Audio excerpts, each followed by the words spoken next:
Good morning, coffee moaners. How are you? We hope you are well. We hope you are very well. I just want to say a huge thank you. If you're listening on podcast, thank you very much to all of you for your lovely messages yesterday under Nadia's live and lots of messages on Instagram. Thank you so much. Really appreciate it. I'm not going to go into the details, but suffice it to say, you know that we have talked about our mental health a lot. And I will at some point do a little bit of a mental health check-in. And it's curious, actually, because today, as I understand it, I think I'm right in saying, today is International Suicide Awareness Day. I think it is, which could speak to why we've got a certain clip Nadia found. Very interesting clip about men. But thank you. I just want to say a huge thank you. Morning, everyone. I hope you're all well. I just want to start before we do something. We're going to start with something silly. But, okay. This is majorly important to me. It's so important that even in my quagmire of emotional hell, I had to post about him. The voice of Darth Vader passed away yesterday. Oh, that must be massive for you. Yeah, 93. Oh, that great face. Yeah, and I mean, you know, obviously everyone talks about how David Prowse and the various other people were in the costume, but really, Darth Vader is both, without sounding odd, the helmet and the voice. It's the voice. And this man's voice was quite literally, and I think for many people of my age, the voice of my childhood, quite literally, that voice. He's possibly the most archetypal anti-hero in all of cinema. Even if you're not a Star Wars fan or a sci-fi fan, Darth Vader. Everyone knows him. Yeah, absolutely. And it was just sad. And of course, he was also in films like Field of Dreams. He was also an EGOT. He'd won an Emmy, a Grammy, an Oscar, and a Tony. You know, a massively successful performer and actor. And they also have a theatre dedicated to him on Broadway. But it was just a moment. And he was 93. You know, it's that thing of... yeah, you know, he's lived a great life. But it's that thing I always said to my Nan. She'd say, I've got to go, love, I've got to go. And I'd be like, yeah, but Nan, the longer you've been around, the more there is to miss. And I think it's sad. It's a moment. So he was the voice of a generation for sure. And of course, you're absolutely right. He was the voice of Mufasa in the original Lion King. I mean, defining voices, a defining voice. And so I just wanted to mention him because that's a sad moment. Anyway, moving on. So, and we are, of course, going to talk about the Kate and Will's film and the fact that Harry and Meghan's teaser for Netflix came out just a few hours afterwards. So we've got our thoughts on that, and we'd like to hear your thoughts on that. And we are also going to Mark's found some fantastically, well, I think they're really funny TikTok videos. Yeah. Well, we thought we'd start with something else. We're going to obviously be talking about the latest massacre in Israel. And as well, we want to just throw the spotlight again on Palestine. But some interesting developments in that news story too, around other countries in the world and arms and all that. But yes, this is a story that we were going to run yesterday, actually, or we were going to focus on. And I think this is quite funny. Vibes, Gen Z language, the language of Gen Zers. I mean, we've talked on here before about things like Riz. What does Riz mean? Slay, brat. What the fuck do these words mean? What's it all about? Anyway, well, some really quite almost, how would you describe them? Not conservative, but quite British and sort of landed and old and kind of old-fashioned organizations have decided to post TikToks promoting their businesses using Gen Z language. And yes, they speak for themselves. So let's check out a couple. One is, I think, for a kind of a mansion house or a kind of stately home or something. So let's check this out. This is 880 years old, no cap. Through the garden, it's giving relaxation, it's giving zen. Medieval dining room has so much grace. The Georgian panelled room understood the assignment. So, see how the Victorian windows letting a lot of light. Very considerate, very mindful, very demure. So, whether you need to recover from a brat summer or a lengthy teen, this is the place. It's not here yet. Yes, but let me try this other one, huh? Other museums. Small. Slay. Right. Pockley Old Hall is always serving. This is lit. Vibes in here, immaculate. This toy shop, 8. Slay. Slay. Rhubarb and custard, the goat. smell of this bakery is sending me. This is Brian, Restone. It's giving main character energy. See how she operates the Eagle Press. Very mindful, very demure. Slay.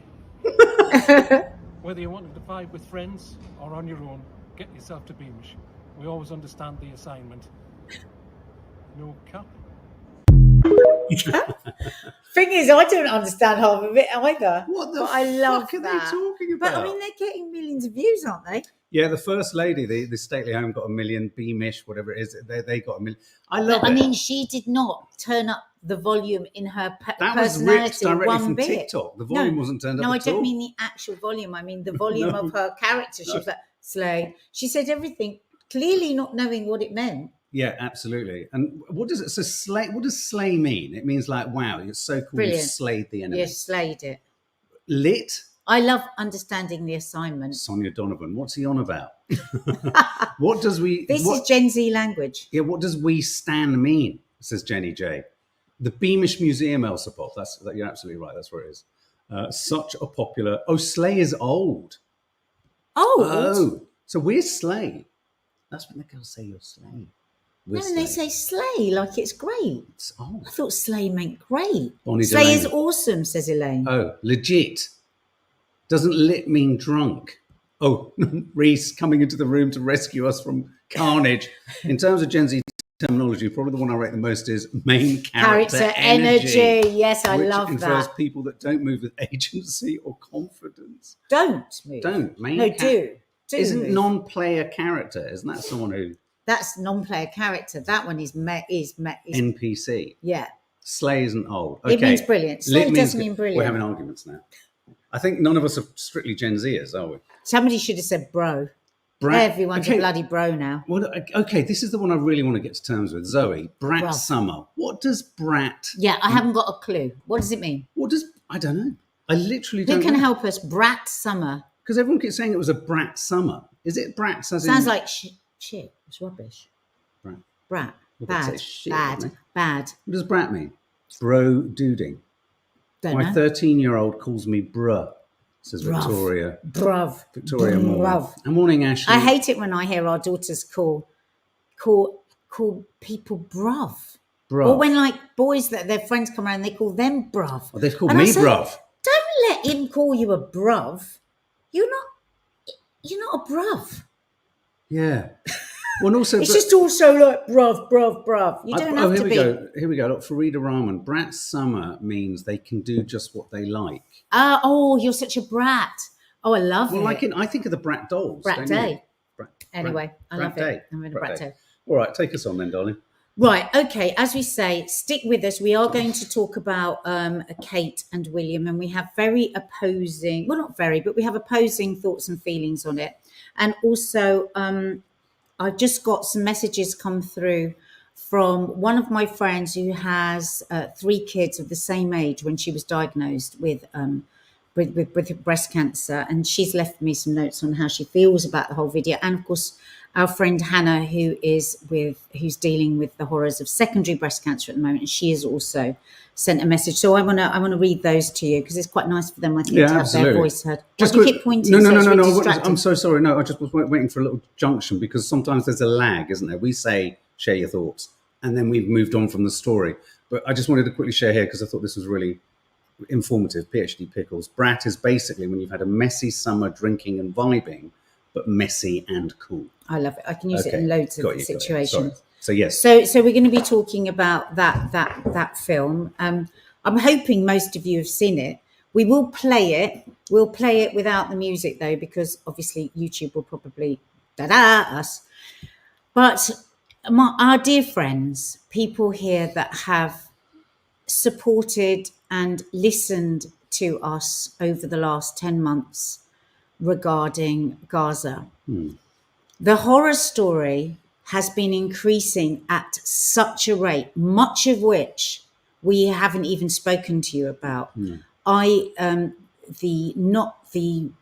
whole rape story in the prison a few weeks ago, I have been unable to speak about because I am so incensed and upset, and so some of the stuff that's happening, and also I'm aware that this isn't of interest to everybody, but I really, really, really do appreciate people listening when we do tell you about something, and I know sharing, and many of you message us and say, you know what, thanks, we wouldn't have known anything about what's going on. So this is one of those that cannot be ignored, because there is a weariness, I feel, in the world as to what's happening out there, and we must not get weary. We are witnessing every day, in close-up, sometimes live, a ongoing genocide, and people will be, in the future, people who paid no mind to this will regret this, I really believe that they didn't sort of engage a bit. So last night there was a brutal massacre in Al-Mawasi. Now, as you've heard us say often over the last 10 months, that why aren't journalists covering, why aren't we getting the story? Well, first and foremost, Israel have been very, very clever and controlling by not allowing any international journalists in, and then killing, oh God, I think it's up to 130 Palestinian, 150 Palestinian journalists. So there is that has been a problem. But also, as we know, the media is very skewed one way. So we want to play you a report, the kind of report we would be wanting to see on our channels here. And of course, those journalists that have covered Gaza, the Western journalists who are totally plugged into the whole Palestinian story over the decade, that must be so frustrated that they can't be in there giving us this sort of report. So we are going to play you this report, and I really, really appreciate it if you sit with it and watch it and share this story, because it's so important. So we're going to hand you over to a young journalist in Gaza that we've been watching throughout the last 10 months. She is quite an extraordinary young woman. We watched her right from the beginning, fresh-faced. She's a storyteller. She's an incredibly smart young woman who's been forced into a job.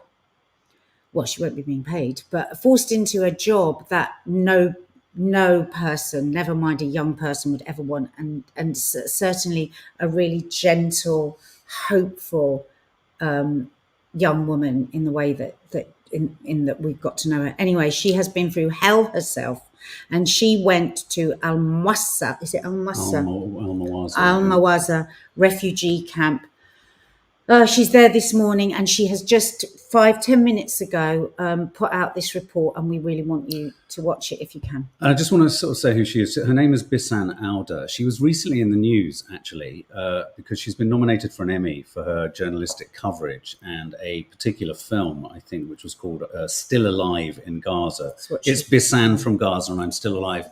The Israeli lobby in America lobbied hard to have the Emmys remove her, suggesting she had connections with terrorist organizations. And full credit to the Emmys. They said there was no evidence. Absolutely. It's this weird thing. I think a weird narrative, just quickly, and then we'll show this.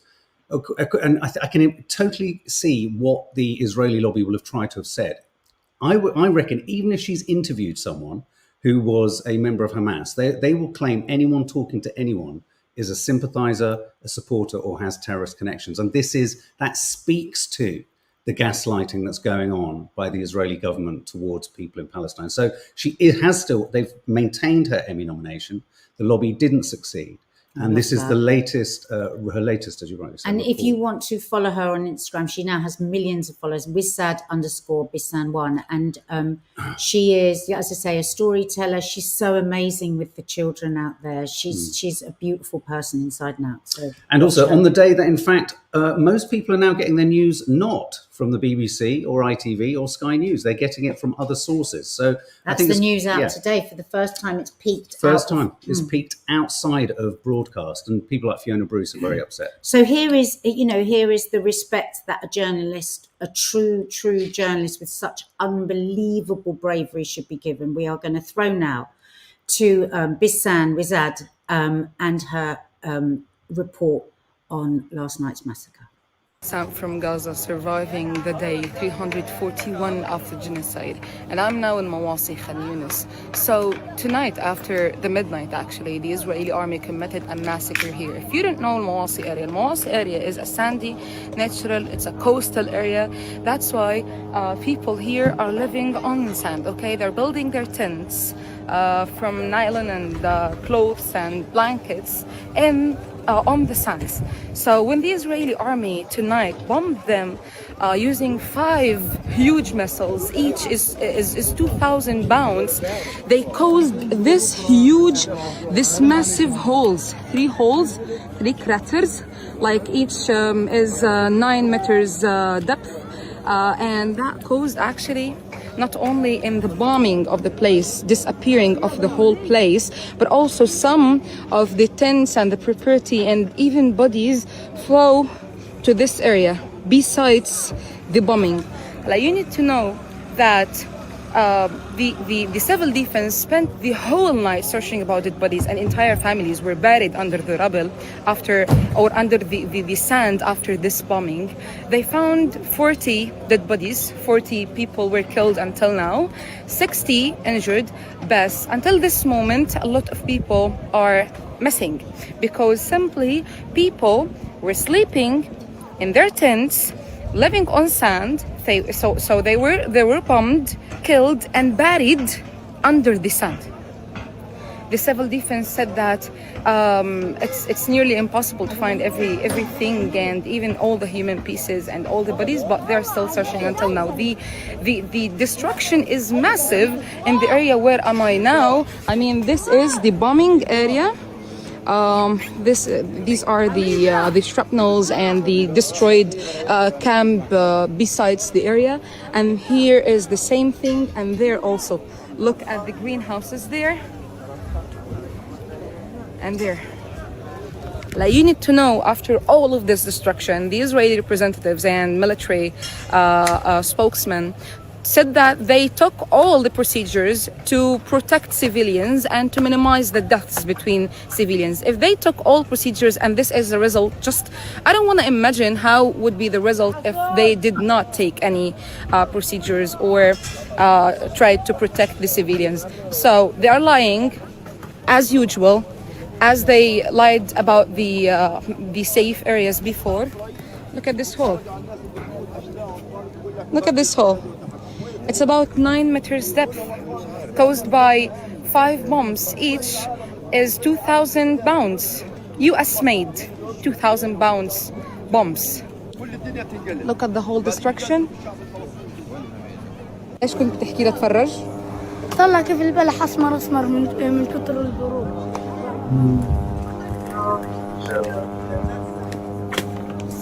شوف لي التراب شلونه. كيف دايما صار. انت وين ساكن؟ قدامي شويه. صحيت قالت لي امي قف بسرعه، وبعدها رحنا نمنا عند دار خالي. شفنا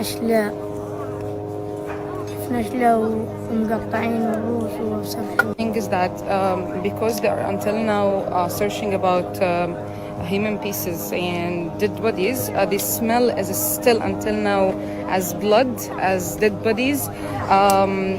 The gunpowder is everywhere. Look at the trees, look at the sand itself, look at the color of the sand. The smell is also gunpowder. So my question now, is anyone still working or believing in working for a ceasefire?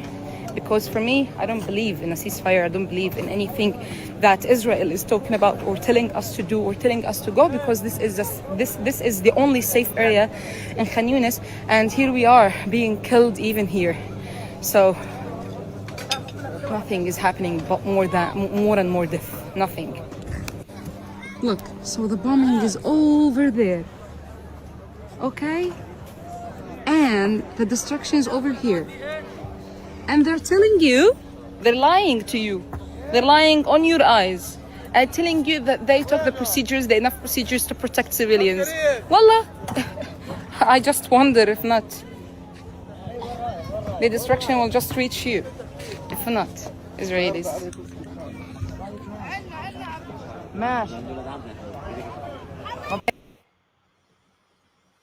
If you go to her Instagram and you look back to that girl that she was last year and what she's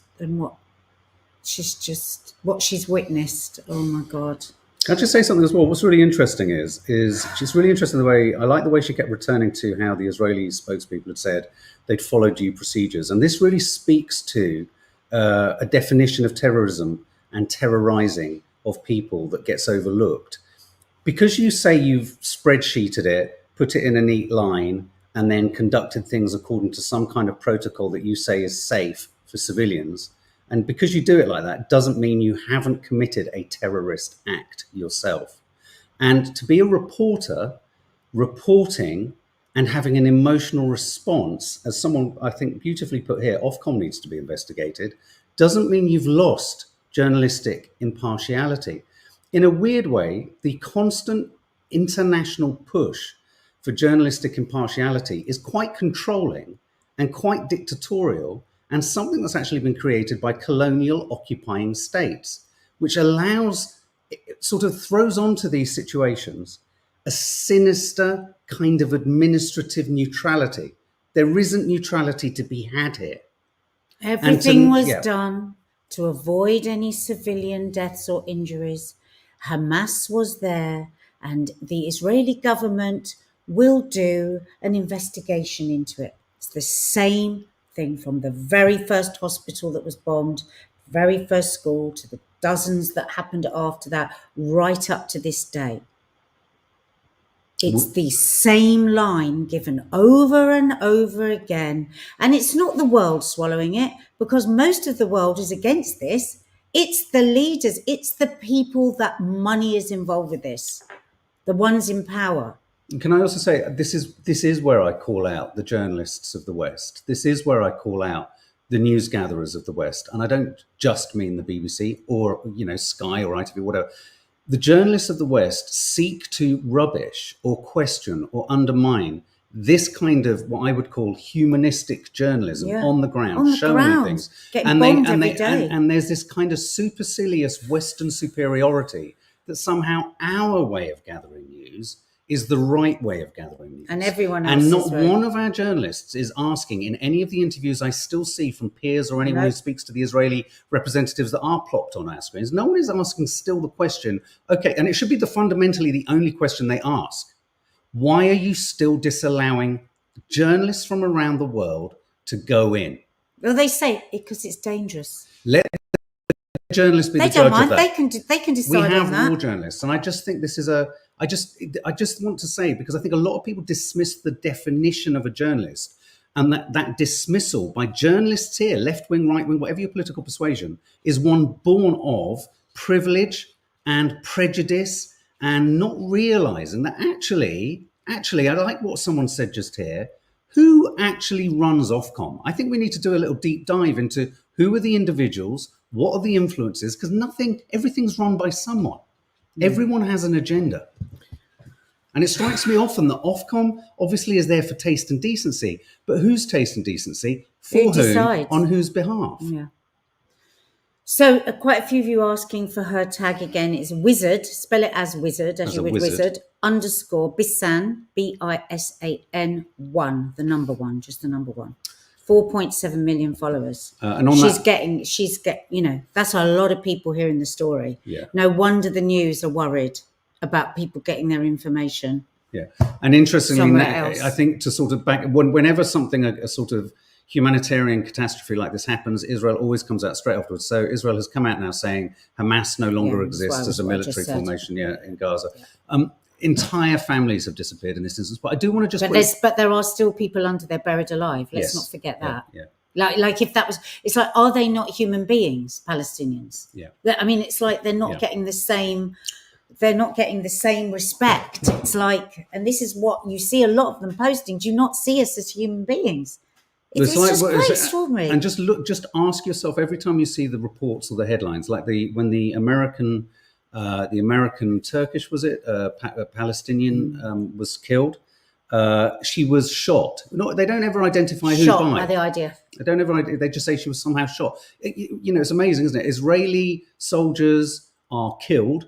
but Palestinians just die. They just miraculously die. It's weird. They just fade away. Just quickly, it's film festival season. You'll find this interesting because there's a documentary that has just landed at TIFF, Toronto, which is entirely critical of Benjamin Netanyahu.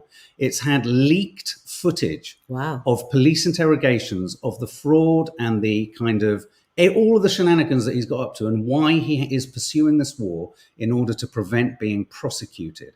Benjamin Netanyahu sought to have the film pulled right up until the last minute yesterday. His Did lawyers he say it was were working, anti-Semitic by any chance? Possibly. He was working overtime to have the film pulled, and full credit to the Toronto International Film Festival, they ran it. Wow. They ran the film, and this film, explosive documentary, critical of Netanyahu, the block failed. It contains leaked footage of Israeli leaders' police interrogation, revealing the extent to which he has been bought by senior members of Hollywood, producers like Arnon Milchan and other such likes. He's deeply concerned about this film, and it kind of spills the beans. When can we watch it? I don't know. Apparently, they rushed it to the festival. It hasn't been graded or colorized. They wanted it to get out there now because they were worried that I think his legal move was going to sort of. Well, let's all keep hunting to make sure the film at the moment doesn't have I think it's on a working title at the moment. Oh, it's called The BB Files. Sorry, it's The BB Files, as in that's his nickname. So it's called The BB Files. So keep your eyes peeled for that. BB as in BIBI, The BB Files. Right. Thank you, and thank you for listening. Thank you for bearing. But it's you know what, the kind of messages that we get whenever we talk about Gaza, it really help heal us a bit and help push us on a bit because it's not easy. It's not easy. Right. So Tommy, we have head over to the Popcorn Junkies Instagram. We posted the Sarah Friedland speech. It was amazing. Amazing. Yeah. So let's do Kate and William. Absolutely. So that we make sure we've got time for that. Okay. So shall I just play this? No, because of the music. I can play it without the music. Or no, you can't. Oh, yeah, play it, underlay. Yeah, as underlay. So, tell me when you want me to pop it up. Presuming most of you have seen this, as it is absolutely everywhere, this is the video that William and Kate released yesterday, announcing the end of her chemotherapy. So, has everybody seen it, first of all? Just give us a yes, no, yes, no, yes, no. Right, who wants to go first on what they thought of it? You, because you had to draw it was a particularly odd day yesterday, but you had to draw my attention to it, which I think is part of the story. So tell me what you thought. Well, when I first saw it, I was a bit disorientated. I didn't know what it was. For those on podcast, we're playing the images. It wasn't like there wasn't like an announce. I don't know. I just clicked on. I thought, oh God, what's this? What's this? It looks a bit. I thought it was almost like, I must have been watching it without the news. I thought it was almost like, when people they look alikes. Right. Because I had never sort of tribute thing, seen anything like this from the royal family. Yes. Not this kind of intimacy. It has very much a feeling of the old ones from the Queen. Yes, yeah. Super 8. And then when I sort of orientate myself and realise what was going on and probably put the volume on, I was a bit like, oh, how do I feel about this? But do you know what? I found it incredibly moving. We've never seen anything with this level of intimacy ever. Look, there's her. We're watching them playing cards with their family, watching her cuddle with the kids, her and William, kissing, lying back in the woods. It's actually an incredibly well-produced film. This isn't just like home movie, is it? This is well thought out. This is scripted with a film crew and everything.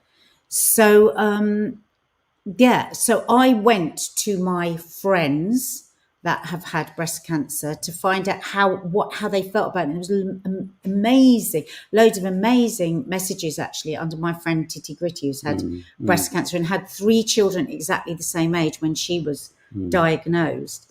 And how that they felt about it. I mean, look at this picture of them lying on the sand.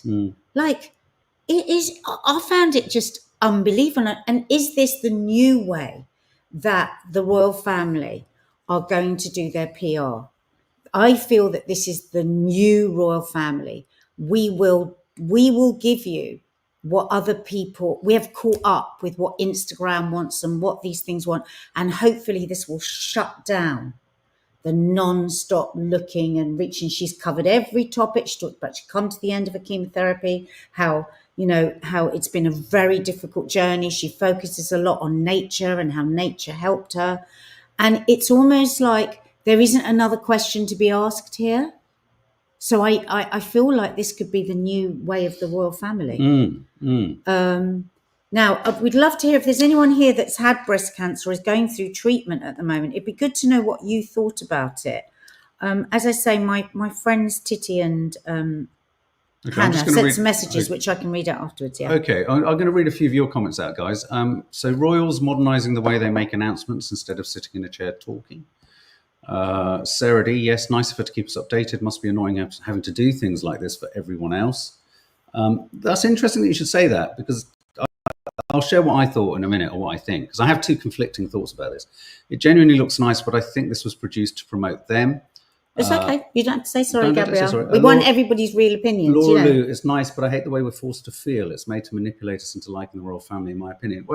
What you've said, Laura Lou, comes a little bit close to what I felt when I first saw it. So I had two thoughts when I got across this story. One of which is, of course, fucking hell, absolutely delighted for her. Delight for them as a family, where she is in her treatment, if chemo has ended. Obviously, that doesn't mean anything necessarily in terms of the bigger picture and the all clear. When does one get an all clear?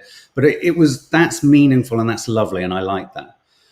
I think the weirdest part about all of this is that someone just said it must be annoying feeling they have to sort of update. Yes, but if it was annoying, they could have updated in a much more kind of perfunctory and functional fashion with a letter. I do feel this is a PR job, and I do think there's nothing necessarily wrong with it being a PR job. That's all right. I think the royal family needs a bit of a PR job. I just found it a bit, what's the word? You found it a bit saccharine, didn't you? I found it incredibly saccharine, and I don't for a minute think that it's trying to rub anything in, but I just thought this is utterly unrelatable for everyone in some regards. It felt so unrelatable, whereas I actually felt that perhaps, when she talked to us on the bench and she was speaking, I found that actually infinitely more moving.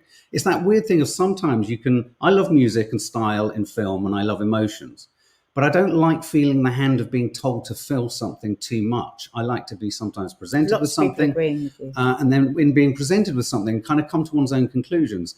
And I feel in a weird way, she pitched perfectly and sensitively and really, I thought, emotionally and poignantly when she did the address on her bench. I thought that was incredibly difficult, and this, I just felt it was too self-conscious. Now, interesting, look, Victoria Moore. Oh, hang on, no, it was my mum, the one that says, well, let's read Victoria. My mum is 7 years breast cancer free. We watched it. She said she thought it was lovely. And overwhelmingly, interestingly, most of the comments that I've read from women that have breast cancer say that. Wow, okay. So maybe this film was pitched totally towards people that have had cancer, because I've been looking around. I haven't found many comments of people that have had cancer that are saying anything other than they loved it. No. So Hannah, who you all know very well, my friend Hannah. I think I made it clear that it's not that. I mean, obviously, I'm just talking about how I felt when I saw the footage. I think it's really, and I think a lot of people feel that. But I think maybe you feel something different if you've had cancer. Yes, I totally agree. And also, if your life has been affected by this directly, I mean, obviously, we know Hannah and friends. Elaine Denning's comment's really important. Charles always wanted to get rid of the pomp. He's leading the way now, and I think it's refreshingly modern and much needed. I think it is modern. I think that they have to go Instagram. Now, do we like the Instagram vibe that we all seem to live under now? Everything is looking beautiful and perfect. That's a different conversation. But I think what they've done is they've caught up very quickly. There has been an unbelievable speeding forward from where we were with the photograph, with the photograph that was photoshopped. If you think where we were a few months ago with that, and everyone was saying they're hiding everything, why have they photoshopped a photo, all of that, and then how ghastly so many people felt when it came out and she said that she had cancer. We have literally gone 100 miles an hour to this. That's so far removed from where we were. I just want to read Hannah's comment. Of course. I thought it was beautiful. I think she provided a real insight into a lot. how it affects the whole family, how the road to recovery almost begins at the end of treatment. It's not just being the physical, but the mental being, the fresh insight. Also, when she said about side by side, hand in hand, it made me so emotional because it showed the solid solidarity. Also, really felt for her having to shoulder being a voice for during it all. But maybe it came instinctively. Hope genuinely she's okay. And I think that's a lot of, and I just want to read my friend Titty Gritty. She's on Instagram as well.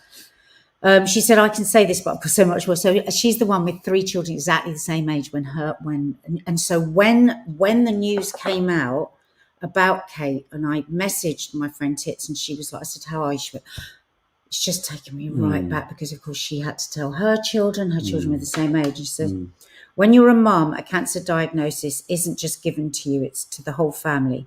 It's impossible to completely protect children from it. My kids were the same age as George, Charlotte and Louis.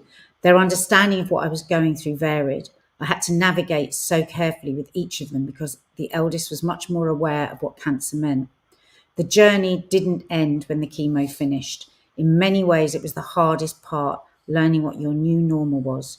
You feel physically weak, but also mentally lost. The children needed a lot of reassurance. They are resilient, but also very aware. Got loads more to say, but that's a rough outline. And I thank you both, my friends, for sharing that. And of course, one is an absolute deference to the fact that's who this is speaking to, and that's what it's about. And that totally, Carol Collins called me out. You're a cynic sometimes. I'm not. It's not cynicism. It's about how one. I think it's really important. But maybe sometimes. It has just been curated. Maybe because it's interesting reading that. Maybe it was curated for what they feel that community needs. So for all of us outside of it, it might seem a bit because we're just not in it in the same way. But also, I would say, although it's highly stylized, it's beautifully made. If you look at some of those shots, the focus pulls, the depth of focus, and that all seemed very real. The emotion there seemed real. The colorist, there's many things they're sort of tapping into as well. There, the Super 8 kind of filter is speaking to all of the footage we know of the late Queen. Footage we've seen of the Charles and the other, princes and princesses, so it's speaking to a history, it's speaking to a tradition. It is nice to see them in a loving and lovely place. Of course it is.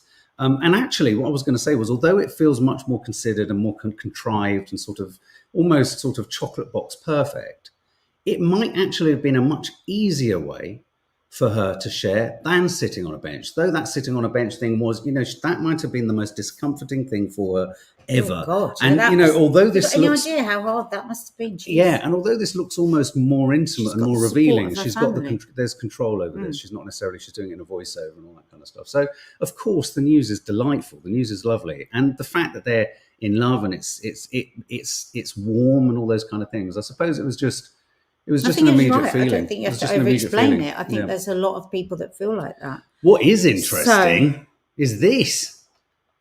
Harry and Netflix, or was it Harry and Meghan or Netflix? Who's involved in the decision-making behind this? Have landed a teaser on Netflix for their new series all about polo. And this was just 3 hours after this video went out. And God, I mean, poor Meghan and Harry, these things are usually arranged. Well, I think this will be Netflix's decision. This will be Netflix. And the thing is, will Harry and Meghan have even known this video was coming out? Highly unlikely. I mean, we don't know what are the workings. But my God, they're going to be vilified for it. They're going to be hauled over the coals for it. What do you think? Do you think it was planned? What do you think? I mean, we could look at it back through both ends of the same. Could be planned the other way. That's what I said. Thought. They could have known the Netflix trailer. You never know. Yeah, the royal family might have had some insider who knew that when the Netflix teaser or trailer was going to land. The fact of the matter is, it's not a good look for Harry and Meghan. It could also be Netflix, who, in a sense, it feels like Netflix are cutting their ties with Harry and Meghan. It hasn't quite been the relationship they had all wanted or desired, and quite cynically, Netflix might have done this in quite an aggravating fashion. They'll have control of when to drop the teasers, and they might have done it to get maximum what we're doing now, which is chat, talk, and publicity. And I genuinely don't believe that Harry and Meghan would have cold-heartedly said, "This is I think I don't know, that this will be a Netflix decision. And if you are Netflix, like Mark says, you are going to want the traffic around this. Like you say, we're talking about it. So I didn't know they had a film coming out about polo. Now I do. And interestingly, an interesting detail in terms of industry, both in streaming and the film studios, most money at the moment is being spent on very sophisticated marketing teams and PR teams dealing with trailers, when to drop trailers, social media campaigns. A lot of film fans here will have noticed that a lot of films coming out in recent weeks are having much more sophisticated social media kind of planning. I personally think this is not a Harry and Meghan decision at all. I also don't think that the royal family knew that it was necessarily coming, though we'll never know for sure. I think this is a Netflix decision to take advantage of the potential kind of traffic like what we're talking about. Yeah. Okay, my darlings, we are going should we leave the I love you? Well, you know what? Let's just play it. We don't have to have a big discussion about it, but I just want to play this because I think it was very, very beautiful. See what you think. Check this out.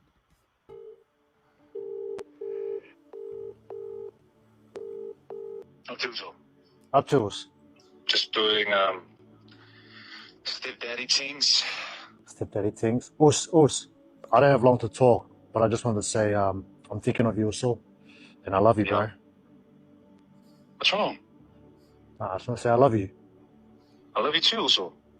You all good? You alright? Yeah. You alright? Just thinking of you, that's all. Oh.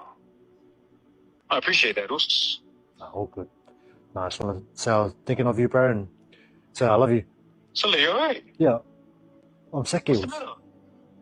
Nothing's wrong. I literally just called you to say I love you. Yo. But I just wanted to let you know that I love you also. Oh, I love you, brother. Totally. Why are you FaceTiming me? I want to see your face. Why? I'm doing a little segment. I kill a man. Nah. You alright? Nah, I'm good. You scared me on a photo or something like stupid. Nah. I appreciate you. I love you, Mauso. Love you too. Show me your face. I just love that. So they've taken the text off the top. So these men were just challenged with phoning a friend out of the blue and telling them that they loved them. And I just found it just beautiful because you could see them just touching emotions that they don't normally have when he says it. And then his friend immediately thinks he's in some sort of appalling dire straits and has to phone him to look at his face because he can't believe that he's just phoning to say I love you. And I just thought it was beautiful. And I just thought, you know, do it. We forget to ring our friends and much more so with men and just say how we feel about them. Mark's going to cry. All right, listen, we're going to go hit the subscribe button so that you always know that we are live because we love this community and we love building this community because we don't have to go through some shit together, don't we? Anyway, big love, everybody, and we will see you soon. Lots of love.